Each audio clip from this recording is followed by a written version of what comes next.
Sin Ka Po.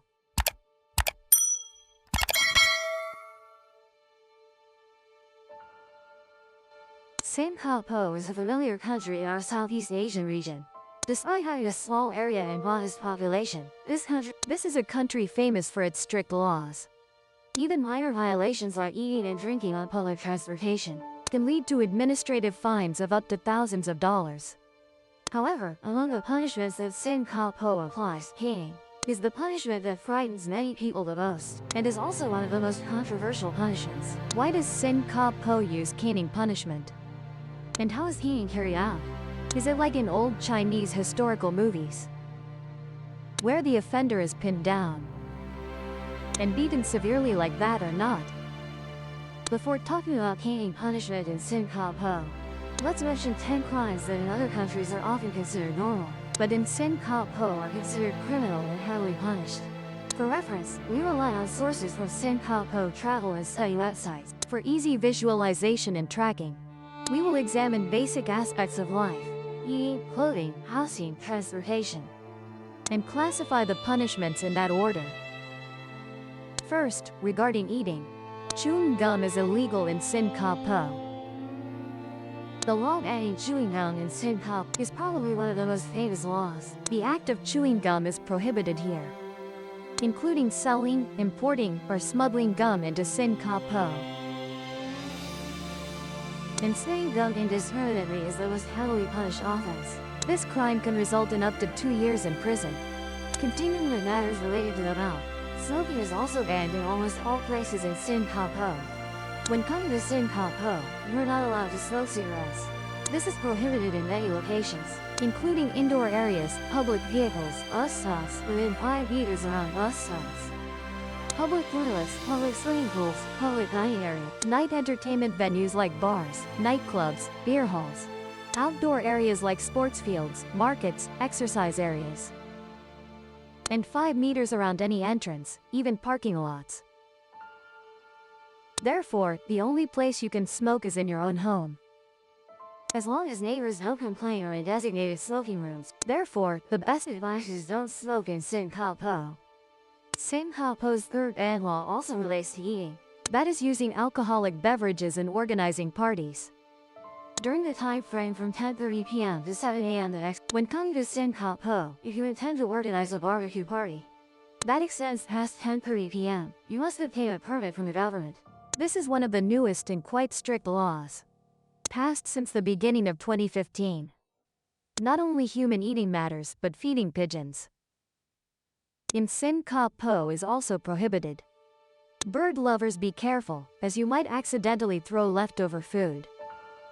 Feeding pigeons, which is praised as loving animals in Vietnam, and in many other countries as well, but if you get arrested for this crime, then you have to pay quite a high price.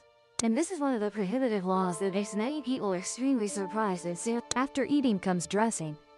Walking around the house without clothes is also illegal in Singapore. According to Singaporean law, walking around the house without clothes is considered a form of pornography. And because pornography is illegal in Singapore, the act of being naked in the house is also considered because this can disturb your neighbors, the people around. So always remember to close all curtains inside the house before taking off your clothes. And when reading this law, I'm very curious if being naked in the house but not walking around would be fined or not. What about living matters? Forgetting to flush the toilet in a restroom will also be fined up to hundreds of dollars in Singapore. At this time, the authorities will randomly check public restrooms to ensure that people must flush after using the restroom, and violators will have to pay a fine if they forget to flush. So if you use it, always check before leaving the restroom whether you've flushed or not.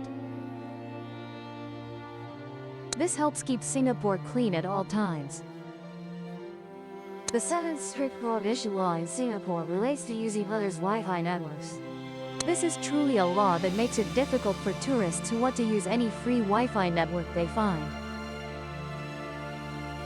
Usually we turn on Wi-Fi, look around for any connection without a password, and automatically connect to it. But if you connect to anyone's Wi-Fi network without a password in Singapore, it will be considered unauthorized access and you will face serious penalties.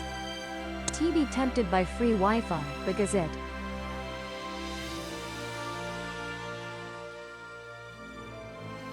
Regarding living in Singapore, disturbing others with musical instruments or singing in public places is also fined and can be punished with up to 3 months in prison.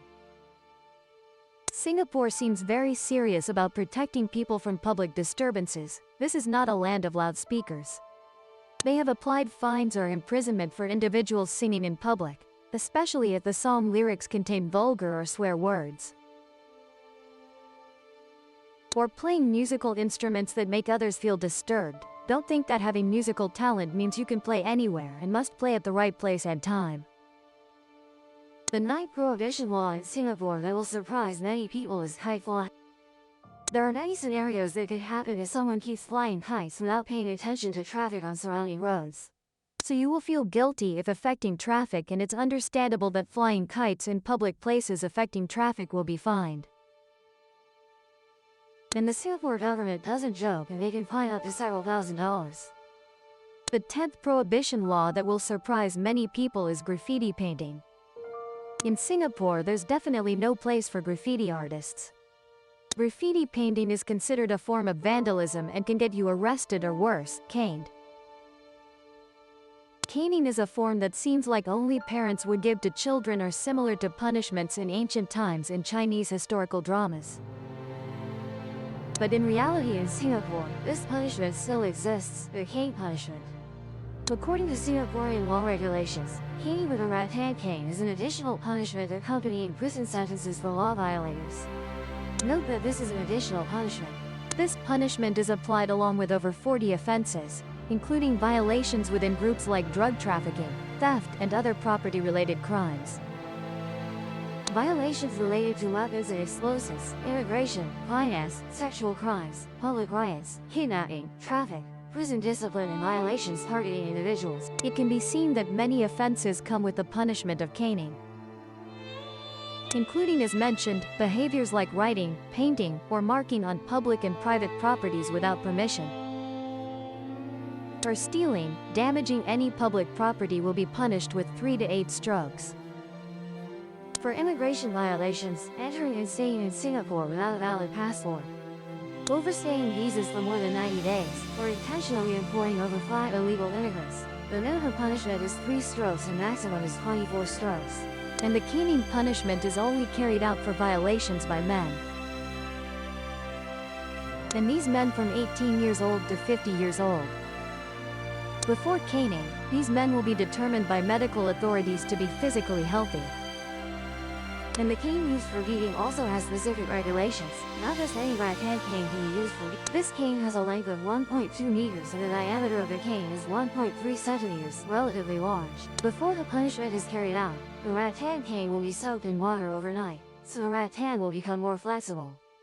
At the same time, the cane is minimally affected during use. This cane is also coated with antiseptic to prevent infection of the wounds on the punished person. The implementation of caning in Singapore is usually carried out in a specific sequence. The offender must remove their clothing and have their hands and feet tightly bound with leather straps in a prone position. The upper body of the person being caned will be covered with a pad to protect this area from injury. After the punished person is locked onto a ladder and unable to move, the supervisor will give the signal to cane. The person performing the caning must be healthy and professionally trained. They deliver painful strokes but do not cause permanent injury. Some descriptions indicate that cane strokes can reach speeds of up to 160 km per hour, delivering very strong blows to the buttocks of the punished person. Each stroke is performed approximately 30. Sometimes it is necessary to mobilize 2 caning officers, taking turns to ensure the strokes have uniform and maximum force. Caning is a physical punishment that Singapore has applied since the British colonial era. To this day, when many other countries have abolished this punishment, Singapore still maintains it to ensure deterrence. They believe that fines are ineffective because many wealthy people are willing to pay. There are people who have time and are willing to go to prison, and after committing crimes, they may reoffend. Meanwhile, caning makes the punished person feel fearful, daring not to reoffend, while also deterring others from criminal intentions. At a milder level, caning is used to punish male students. in primary and secondary schools for serious misconduct. That is, teachers are allowed to cane students for serious misconduct. But it only applies to male students and must be for serious offenses. In fact, the Singapore government encourages but does not allow caning for female students. What do you think about caning punishment in Singapore and 10 representative prohibited laws here? Please leave your opinion in the comment section, and you can add to help improve this video. Once again, thank you all and goodbye.